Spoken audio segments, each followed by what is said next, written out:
2015 সালে বিশ্বকাপে কোয়ার্টার ফাইনালে বাংলাদেশ ভারতের মুখোমুখি হয়েছিল।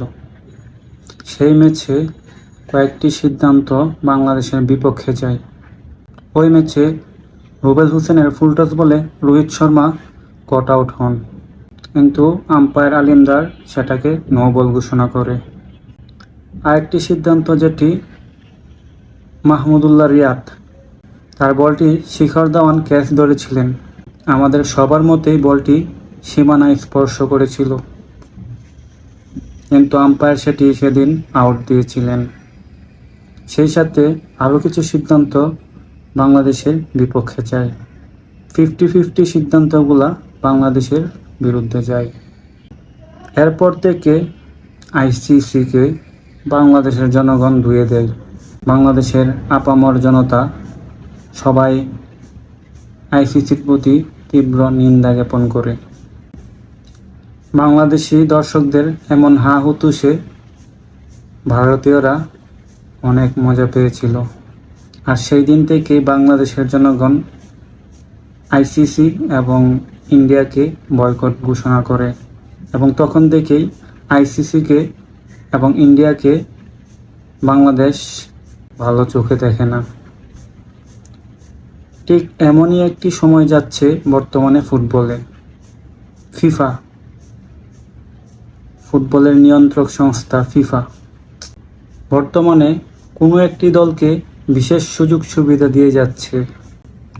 এই সুযোগ সুবিধার ফলে কোনো একটি টিম বারবার পেনাল্টি কিংবা রেফারির সাহায্যে বা যে কোনোভাবে 50-50 সিদ্ধান্তগুলা তাদের পক্ষে নিয়ে কোনো না কোনোভাবে জয় ছিনিয়ে আনছে।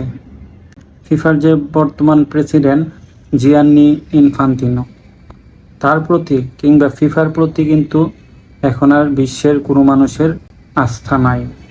আস্থা হারিয়ে ফেলেছে ফিফা।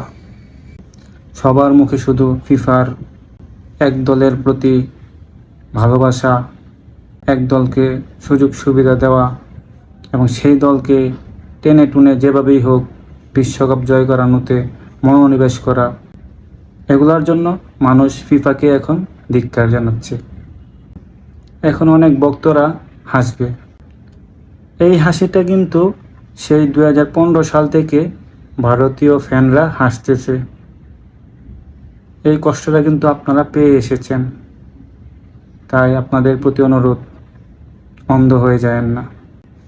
সেই সাথে আমি একটা কথা বলতে চাই, আমি আন্তরিকভাবে আইসিসির কাছে ক্ষমা প্রার্থী।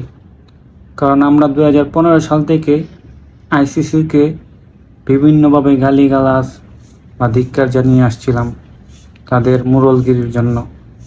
কিন্তু শুধু আইসিসি না, ফিফা তার চেয়ে বেশি কারচুপি করছে। তাই আমি আইসিসির কাছে আন্তরিকভাবে ক্ষমা প্রার্থী। কারণ আপনারা যা করেছিলেন, এই বাঙালিদের কান্নাই ভাসিয়েছিলেন, আপনারা সঠিক কাজই করেছিলেন। কারণ এটাই বিশ্বের সিস্টেম, এটাই বর্তমান যুগের নিয়ম রীতি, এভাবে চলে আসছে যুগ যুগ ধরে এবং থাকবে ভবিষ্যতে। তাই আইসিসি যা করেছিলেন তখন তা সঠিক করেছিলেন। আমি বাংলাদেশের পক্ষ থেকে আইসিসির কাছে ক্ষমা প্রার্থী আপনাদের গালিগালাজ করার জন্য। আমি আইসিসির কাছে ক্ষমা চেয়ে একটি মেসেজ দেব যে আপনারা দেখুন, আপনাদের চেয়েও বড় কারচুপিবাজ এখনও বিশ্বে টিকে আছে, এবং আমাদের উচিত একটি ঘন ক্ষমা কর্মসূচির আয়োজন করা।